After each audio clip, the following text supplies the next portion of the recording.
Hey there, guys. Alright, today we are back with some more of the Great War, and we're on to week 79. The Kaiser's birthday, and there's hypocrisy in Greece. What's new? Before we dive in, though, make sure you go and check out the links in the description box below. I would love it if you joined the Discord and followed me over at Twitch. Not really gonna say anything more to start this video. Let's just go ahead and dive right in, eh? When Germany violated Belgian neutrality in August 1914, Britain went to war over it. For neutrality must be guaranteed, right? Yes. Well, that seems a bit hypocritical for Britain at this point, because as far as violating... Yeah, we're talking about British hypocrisy. I stand by my previous statement of what's new. ...neutrality goes, we can really see that the Allied position now is, two can play that game.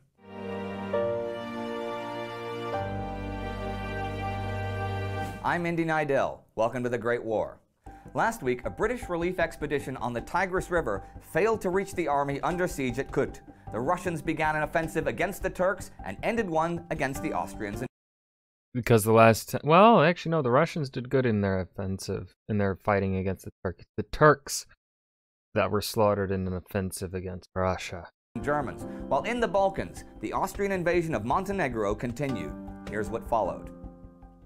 Well, the rest of the invasion of Montenegro followed. On the 25th, Montenegro accepted Austrian terms. 2 days earlier, Montenegrin King Nicholas had appeared in Rome and met his son-in-law, Victor Emmanuel III, the King of Italy. Nicholas then went on to Lyon, France. Back in Montenegro, Austrian forces occupied Scutari the 23rd and reached San Giovanni di Medjugorje, a seaport in northern Albania, the 26th, and Montenegro was finally overrun. But it was the poorest country in Europe, and the Austrians didn't really get much of a reward other than some positive headlines, which I guess they needed most of the time. Yeah. They now began their advance into Albania. Meanwhile, the Allies were trying to get the remnants of the Serbian army out of Albania to regroup on the island of Corfu as quickly as possible. British engineers put bridges across rivers. Provision depots were established along roads for the soldiers and refugees heading for the coast. And by the end of the month, around 8,000 Serbian soldiers a day were leaving Albania. Another number that I'll throw at you here, in November and December, when the Serbian army and civilian refugees were fleeing Serbia through Albania, an estimated 200,000 out of 700,000 perished. That's a lot. That's like... It's in the 30th percentile, isn't it? No, 4. Well, let's see. Half of 700 would be 350. So 200,000. Yeah, I'd say that'd be in the 30th percentile, somewhere around there. 30 to 35%. I want to say that's gonna be my guess for what the math is. The French and British forces that had come up through Greece to try to help the Serbs were at this point cooling their heels in Salonika. And I'd like to look there for a minute, just in general. They had sent those troops there, to Greece's second city. But the British government didn't think the Salonika force served any useful purpose and tried to get the French to agree to withdraw all Allied troops there. But France was in the grip of a little domestic political crisis. Oh no. Aristide Briand had replaced René Viviani as prime minister a few months back. He was very pro-Salonika, and he even made support of the Salonika project a test of loyalty to himself and his government. Also, a lot of his support came from the radical socialists, and their favorite, General Maurice Sarrail, was in command of the Salonika army. Withdrawal from Salonika would leave Sarrail without a command, and unlikely to get a new one since General Joseph Joffre, in charge of the French armies in France, couldn't stand him and felt threatened by him as a rival. So Briand came out with a somewhat... What are these internal politics here, France? What the fuck? ...stale arguments that the Salonika force kept Romania and Greece neutral and was some sort of threat to the Austrian rear forces in the Balkans. And once the Serbian army was reformed, it would also be used in the Balkans. So Briand raised Joffre to command of all of the French forces everywhere, not just in France, which meant that his rival Sarrail was now his subordinate, and Joffre had to support him. So, back in December, France, I'm begging you. I am begging you, get your shit together for once in history, like, please. Please. The British, against their better judgment, were talked into keeping men at Salonika, partly by fear of provoking a collapse of the Briand government, and partly by Russian pleas that they maintain a force somewhere in the eastern theater of war to hopefully relieve some pressure at some point.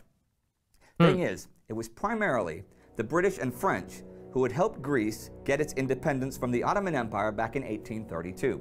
And since then, they had constantly supported that independence. But now, they really acted like Greek independence was a secondary issue to their own convenience, and Greece was not happy. Lemnos, the largest island in the northern Aegean, had been requisitioned for the Dardanelles campaign, and they had landed tens of thousands of troops at Salonika without even really asking permission. Over this winter, they transformed Salonika into an Allied military settlement. In an area of 200 square miles, they camped a total of 8 divisions and tons of war material and supplies. But what was it all for? They weren't putting any pressure on either the Bulgarians or the Austrians. They were no threat to the Turks. They weren't really helping the Russians, and they certainly weren't pulling any Germans away from the Western Front. What were they doing? Well, they were suffering. Malaria is endemic in northern Greece, and just something to keep in your head in future, malaria caused 10 casualties for every 1 taken in battle for the Salonika divisions. Oh. German journalists even described Salonika as the greatest internment camp in the world, and it was even worse than that. It truly became a giant military hospital thanks to malaria, with some units entirely falling victim to the mosquito. Of course, disease and suffering weren't confined just to Salonika, they were everywhere, including the Western Front. The Western Front had been pretty quiet all month, but this winter saw a terrible outbreak of trench foot. See, men standing in freezing mud for days on end in their field boots or puttees would first lose all feeling in their toes, and then the feet would begin to swell, then go totally dead, and then burn like they were on fire. Often, when relief units would come to the frontline trenches, many of the men being relieved could not even walk away from the trenches. They'd either have to crawl or ride on someone's back. This is thousands of men we're talking about. Now, a lot of generals and higher-ups thought that this was because of carelessness or even deliberate malingering. There were, to be fair, a lot of cases of people wounding themselves intentionally to get out of the trenches, shooting off fingers or toes. But this was the real thing, and the pain was excruciating. One British battalion, the 49th, had over 400 cases this winter, far more than casualties from the actual war. A cure was eventually found, though, and it turned out to be rubbing the feet with oil a few times a day. Next door in Germany, this week saw the Kaiser's birthday on the 27th. It also saw an escalation of an anti-America campaign. That day, the statue of Frederick the Great in Berlin was covered with an American flag, draped in black with these words in gold letters on a silk banner attached to it: "Wilson and his press are not America." Photos of this were sent all over Germany, and one paper wrote, "Frederick the Great was the first to recognize the independence of the young republic after it had won its freedom from the yoke of England, at the price of its very heart's blood through years of struggle."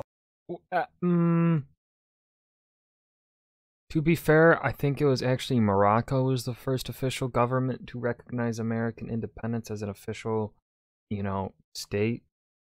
His successor, Wilhelm II, receives the gratitude of America in the form of hypocritical phrases and war supplies to his mortal enemy. Those sentiments were actually... Yeah, and the French gave a bunch of money and stuff. So, like, oh, wow, you recognize us as an official government.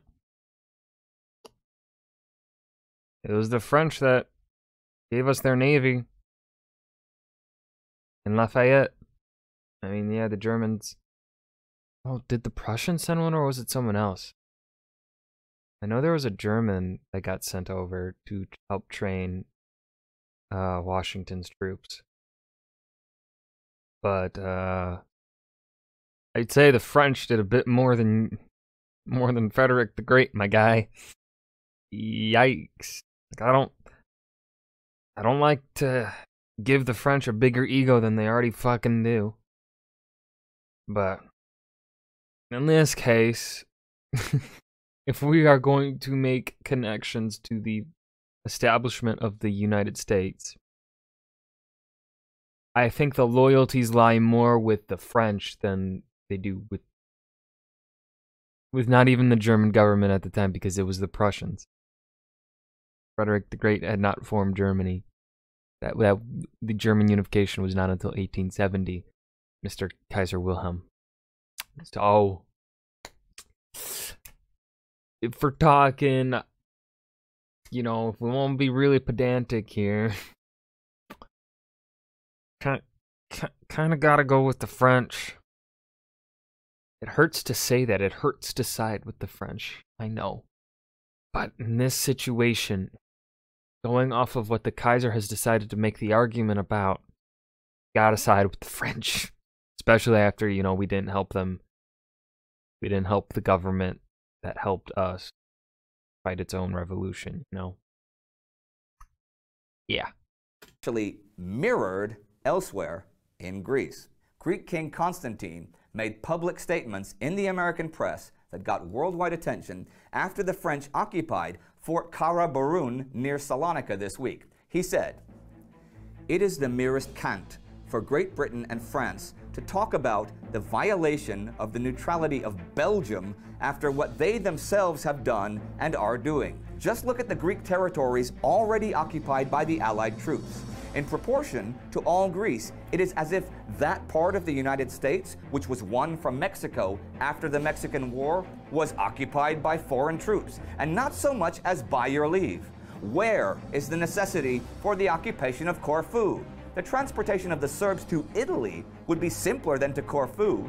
Is it because the Italians are refusing to accept the Serbs, fearing the spread of cholera, and the Allies are thinking the Greeks want to be endangered by cholera any more than the Italians?" It's not surprising. I mean, he's making some fair points. This made headlines, since what the Allies were doing does reek of hypocrisy. Yeah. And every time they occupied a new part of Greece, Lemnos, Imbros, Karaburun this week, the Greeks would protest, and nobody took any notice. And on that note, we come to the end of another week. Montenegro fallen, Albania being overrun, the Italian western and eastern fronts quiet, but disease stalking the troops pretty much everywhere. It's true, though, Britain guaranteed Belgian neutrality and ostensibly went to war in the first place when Germany violated it. And look where we are now, 18 months later. Britain and France blatantly violating another nation's neutrality. To be fair, the British don't actually want to be in Salonika, but not because of anything to do with Greek protests. But it's easy to describe. The Germans thought invading Belgium was necessary. The Allies think Salonika is necessary, and in modern war, necessity always trumps morals. Yeah. If you'd like to see how the German invasion of Belgium actually took place, you can click right here. And that was the Kaiser's birthday, Hypocrisy in Greece, the Great War, week 79. This is a pretty good episode. I like this focus on Greece, and kind of the more, I feel like with a lot of this series, we haven't really been getting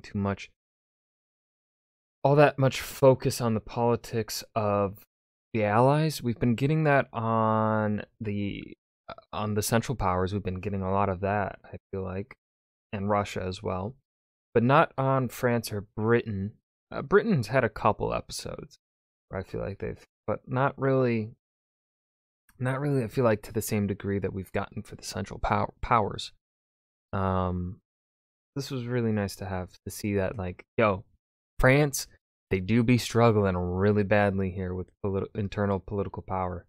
That was really cool to have a little episode devoted to, as well as their hypocrisy, because they do be hypocrites. War makes hypocrites of everyone. But yeah, I hope you guys enjoyed. Remember to hit that like button and subscribe for more, and I will see you guys in the next episode. Peace.